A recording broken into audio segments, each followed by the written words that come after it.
Yes, group. and then he would mention it in some So it's part of his messages now. testimony. Yes, like his testimony, how God saved me, things like that. At the moment, So it all felt those like thoughts- that was the person I was facing. Right. You know, I didn't see him as the person that was encouraging me as the father. I just saw him as, wow, like he's a mean person that he could just do anything to just So satisfy. you got, I mean, yes, you were frightened. I mean, that would be reasonable. Yeah. So he goes out, he gets this drink, he comes inside, he forces it into your mouth, and then he tells you, and he's just disvirgined you as well. Yeah. And there was blood on the floor. Yeah. And he tells you that you should be grateful that he, as a man of God, was the person that did this to you. Okay. Okay. Where was your sister at this time? My sister was still sleeping. And apparently, I think that the night before, she went out with her friends because my sisters would just go out. I was the introvert kind of person. And I was just scared. I didn't even know what to tell her. Instead of me having time to even cry or anything, I was there trying to clean floor. I was quickly going to remove my pants. Then all I remembered was I ran to my mother's room. She wasn't around, so I locked the door and did like I was just sleeping. Why? I just felt... There was a scripture I used to have in my head then. Marriage honorable, bed undefiled. And watching how my mom and dad, how they were, I didn't ever want to lose my virginity before marriage. That was like one of the things that I felt, according to my faith then, that if I'm able to keep my virginity, I'm going to have a fantastic marriage. That was my revelation then. So it just felt like I had lost every single thing. Everything that I had hoped for was all gone. My dignity, I felt it was all gone. My sisters would call me aside because they knew I was a virgin. And they would say, oh, Busola, keep yourself, or don't answer people, you know, we so believe in you. It was more like I was the flower of the family, like that precious. Yeah. So in short, I just felt like my glory was gone. Gone. That was the first thing that hit you. This man just took my glory. Like it was totally gone. I was on the bed. I would cry, go into the bathroom, pour water on my body. I think I had my bath up to 10 times that morning because I just felt I needed to be cleansed. Would go and wash up. I did not come out till like 12 noon. As at that time, my other sister was back, but I couldn't say anything. Was back from where? Like she went out. Oh, she went out and she came back. Overnight. Like she didn't sleep at home. Right. Oh, okay. Oh, so she didn't sleep at home. I thought you said somebody was sleeping upstairs. Yes, I had two sisters that were around then. Right. Yes. So one sister had gone out. Yes. And came back the next morning, but the other one was sleeping upstairs. Yes. How did he know that nobody was? That your parents were not. That your mother wasn't home? How could he have known that he could do this? How? Yeah, it was. You know, I guess by the time he was already coming to my house, he already knew how my home was functioning. You know, oh, this person is not around. Because my mom and my little sister traveled that time. Right. So it was just myself and so my knew, sisters that were around. So nobody else was around. Right.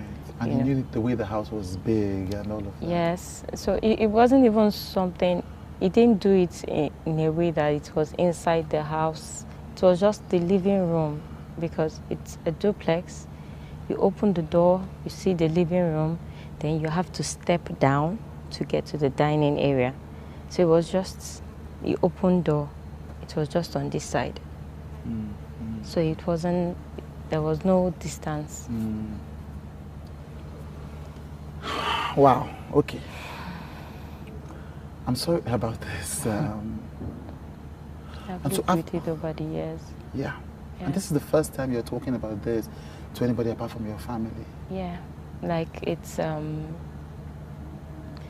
you know, I had to really come out to say this because I was already hearing things. Right. More like another narrative was being said. And I've kept quiet over the years. I know what I've personally gone through. I know how I've like struggled. You know, when you're just struggling, you're just pushing your head anyhow, like, no, there's something about me. You're trying to figure it out, you know, you're not just able to get yourself. And thank God I have people that are working with me now, that are able to help me through healing process.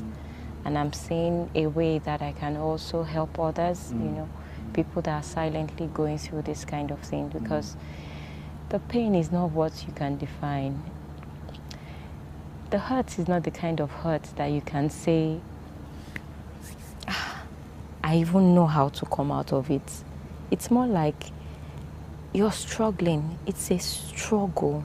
When I mean it's a strong struggle within, you're trying to still see yourself with that high esteem, but you're not seeing it.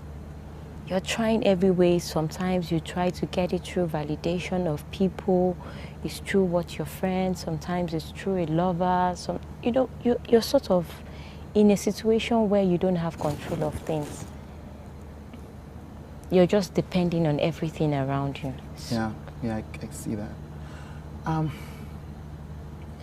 So I want to stay here where you are now, and then before going back into that part, however painful it is. So you said something. You said he has been spreading, or there has been a spread of a different narrative. Why? Who is spreading this narrative? Why would anybody spread a narrative if you've not talked about this in years to the public? Yeah. What's going on with that? It's social media. Yeah. Like, I think my husband put up some posts, and then he mentioned from Ilorin to Lagos to, you know, Abuja, Dubai, you're doing this. Your husband is Timi Dakolo, the singer. Yes, Timi Dakolo, the singer, and he's aware of everything that happened. Yes, he has always been aware. How long have you guys been married now? We've been married for 6 years. 6 years, right. Yeah, so he's been aware. It's not like it's a new thing. But then when you keep hearing news of this person doing this, this person doing that, and by this you mean abusing other women? Yes, and girls. Abusing other women, other teenagers as well. Other teenagers, because you were a teenager. Yeah, I was a teenager then. I had not even entered school. I was still trying to do my IJMB to find my way into university. So, so I found out about this a week ago, about your husband's posts. Yeah. And apparently he came out, he didn't mention Biodun's name. He didn't mention me. So he came out to talk about this person who has been hurting women through the church. And apparently he had talked about it last year without mentioning names. Yeah. So this obviously had been something that had been deeply painful to him.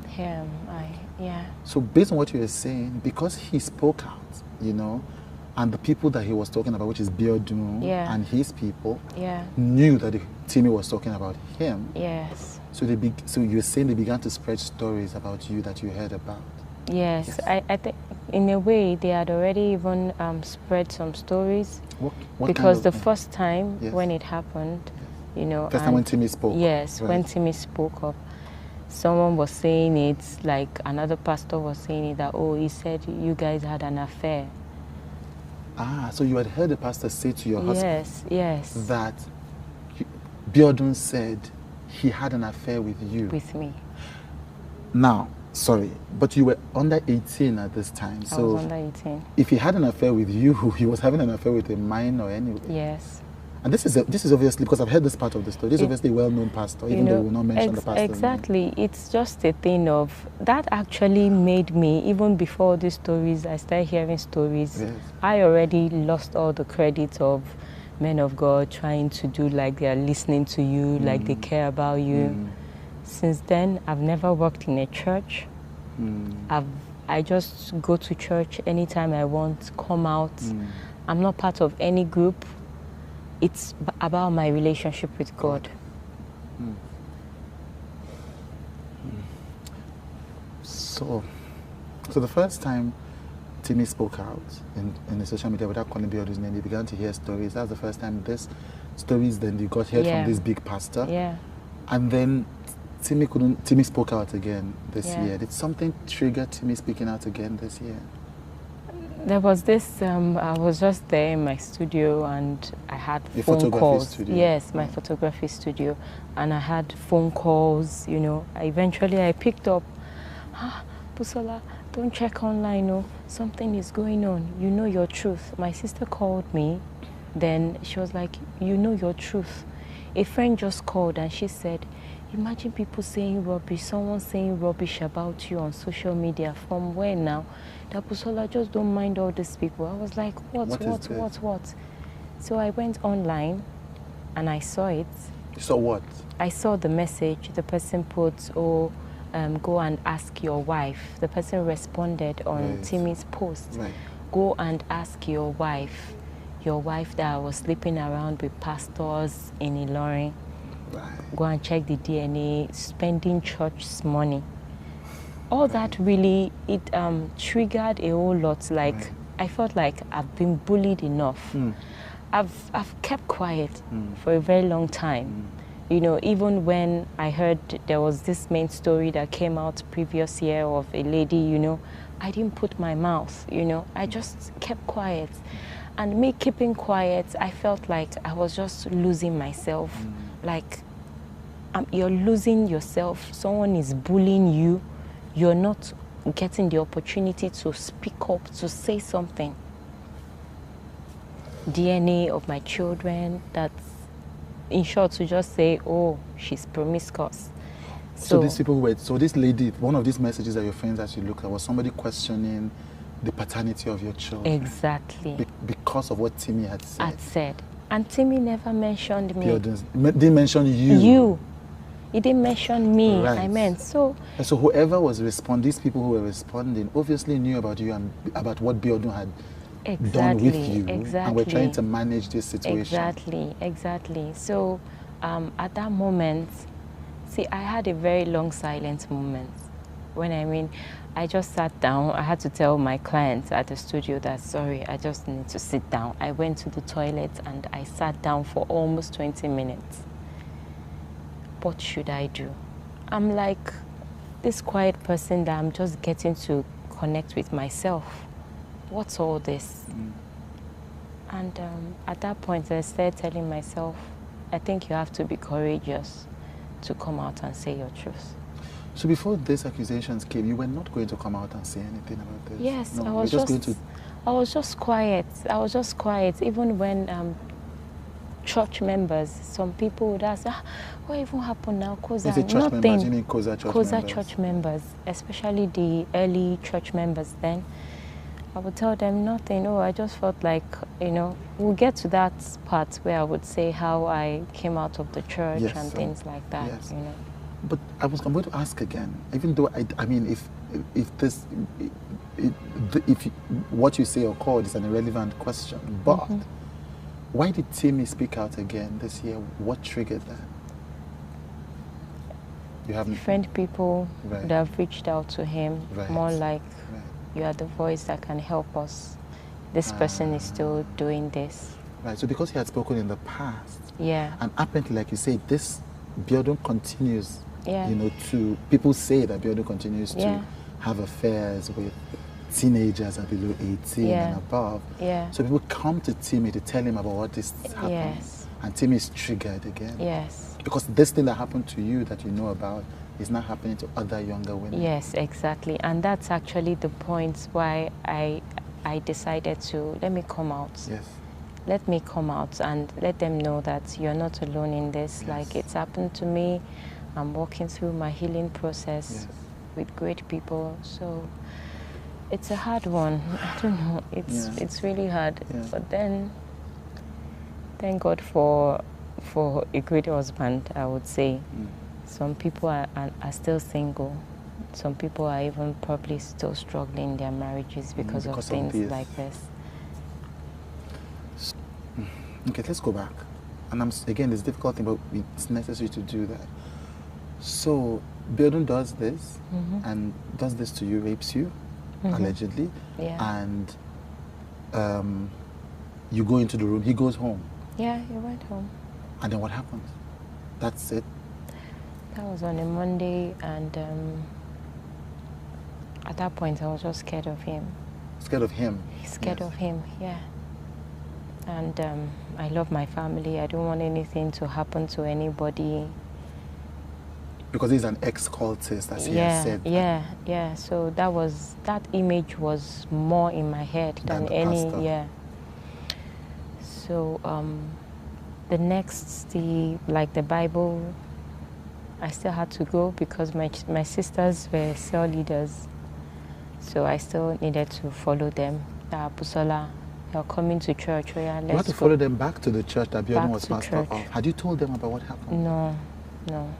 Huh. I didn't tell them. So, okay, so this was the same day? No. Or this was days after? Yeah, days after, so but that same week. That same week. So you'd been raped by Biodun, he had gone, you hadn't shared this with anybody, you were still dealing with the fact that as a young Christian girl, for whom virginity was a big deal, you just felt that somebody had taken something very important to you. Yeah. You'd not found the words to tell your sisters yet, but you had to follow them back to his church. Yeah. Right. So I went for the midweek service. That was like the worst. Did he preach on sermon. that day? Yes, he did. Yes, he did. And it was about grace. It was about grace? Grace, the grace of God. You know, like no matter what you do, the grace of God has covered all your sins. Like God doesn't even see any of your sins. So I was there trying to understand what is this all about? What is this? In short, that day I just attended church because I had to attend my sisters. And after service, a brother came up to me, one of the protocols, and then he said, Pastor Modeli wants me to come and help at their house. Who is Pastor Modeli? That's his wife. That's Biodun's wife? Yes. Biodun's wife asked you on the week that this happened to come to the house? Yes, told someone to come and tell me that she would want me to come and help because she has a baby. Right. To come and help at home. Has she ever asked for this before? No. None of my siblings had gone to their place to help. Right. So randomly. So immediately, really, I turned to my sister. I was like, sis, I don't understand. I said, am I Omodo? Omodo in Yoruba is domestic help now. Yeah. That's, what is all this? That was when she now said, that is not a new thing, that church members go to help her. Right, okay. All right. Okay. So at that point, I was just like, okay. So Pastor Biodun now came. He just said, I'll be coming to your house when I leave to come and pick you. To come and pick you? Yes, to go it and was help his evening. Wife. Yes, so I would sleep over.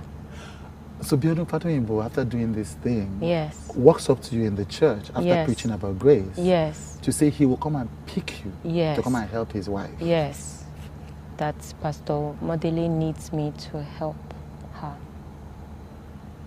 So I went back home with my sisters. At that point, I was thinking, should I tell my sisters? Should I not tell? Should I tell? Should I not tell? I was just frightened and afraid. But in my mind, I was like, no matter what, Busola, just prevent anything like this from happening to you again. I didn't know how I was going to do it. And I still had to let me respond like nothing happened. Because I felt I was trying to keep my people safe. So after we returned home and he came, the wife was actually in the car with the baby and he came to come and pick me. He came to your house to come and pick you? To come and pick me. And he was alone in the car? The wife was in the car. The wife was in, it's like after service, right, going home, so you both came to pick me. Home. Picked me from home, right. And then we went. They were staying somewhere in Songo. I'm sorry, I'm going to ask, I mean, I do work at Joy Inc. I know how trauma works, I know how this works. But some people are not familiar, so I'm going to ask a very stupid question. Yeah, you can. This man just raped you. Why in God's name did you go back to his house? Nobody knew. Yes, but you knew. I knew. Yes. But I was totally afraid. I was a teenager. It's not like my dad was available that I would feel, and I didn't even have that kind of relationship with my dad that I would feel, oh, daddy, this thing. I didn't feel like somebody was responsible for me. In short, it was more like him that I felt was responsible for me. You. Like I was beginning to see him that, oh, see the person that is being there for me. So it was more like my hopes were just shattered. Yeah. Everybody trying to find out how to navigate their own lives. Like that's how my family, they were all trying to just find a way. Hey, my sisters, myself and my sister were trying to enter university. But, they more like face your life kind of thing, face your life. There was just no other option. Yeah. You were frightened. You were frozen. I was frightened, totally frightened, because at that point, like I said, I didn't see him as my pastor anymore. I just saw him as somebody that's maybe the old side never left. You saw him basically at this point as this cultist that you had been told about. Yeah. So that was how I went to the house, and I was always I carried baby. It was late already in the night. So his wife entered the room, so that's Pastor Dilly entered the room, and I carried Shindara. Meanwhile, at home, I wasn't the kind of person that used to clean the house. Right. So that was why I was even telling my sisters, like, you people are the ones that clean the house. I don't know why Pastor Dilly decided that I should be the one to come and help her cook and help her clean. That I'm not good at that. I'm just learning. They know this girl just came back from secondary school. So how can she do all these things? But my sister just said, I'll just go and help now. Because Pastor. because they did it for people, he'd called different people. Yes, he called different people. That wasn't the first time. So it's a strange thing to your sisters. Yes. So that night, I carried the baby, Shindara, and Pastor Dilly was lying on the bed that was in their own master's bedroom. So she now said, oh, Busola, have you eaten? I'm okay. I didn't bring any clothes, by the way, because I didn't have mine to have my bath, change. Yes, just wanted to leave as soon as you could. I would just sleep, wake up, and go and do my own thing at home. So I carried baby. Pastor Biodun walked in and he said, I've cleared the guest room for Busola. Busola should go and sleep there now. I looked at Pastor Dilly. I said, Pastor Dilly, you're the one that told me to come and help you with Shindara. I would like to stay on the bed with you. He said it again. But why would you want to stay here when there's a spare room for you? That room was meant to be like, I think like, he cleared the room in short. That you can go and sleep there. Because meanwhile, by the time I walked in at some point where I was just there alone at home, he came to me, you're going to sleep in a guest room and I'm coming to meet you there. Okay, all right. So, okay, I'm sorry. Okay, so when you came into the house with both of them, he found a way to corner you and say and that he said, sleep in the guest room and I'll come and meet you there. Okay. So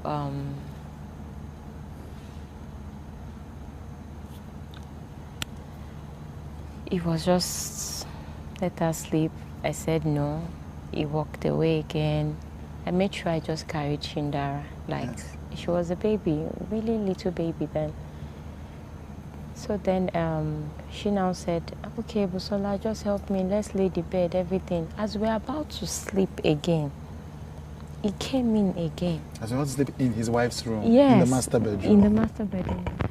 He came in again and said, Busola, he was just pacing the floor. Pacing around? Yes, he came again. You should go and sleep. I had to just look at Pastor Dilly. I just looked at this. I said, please, I really need to sleep with you on the same bed. At that point, Pastor Modili now said, Biodun, please leave her. She wants to stay here. Right. Right. Okay. All right. So immediately she said that he went away. Right. Okay. All right. And that's how she slept, I slept. Then I stood up and I locked the door, Right. the room door. Right. And that's how that night was. Right. Okay. I woke up in the morning and Emmy cleaned the house normally. It was already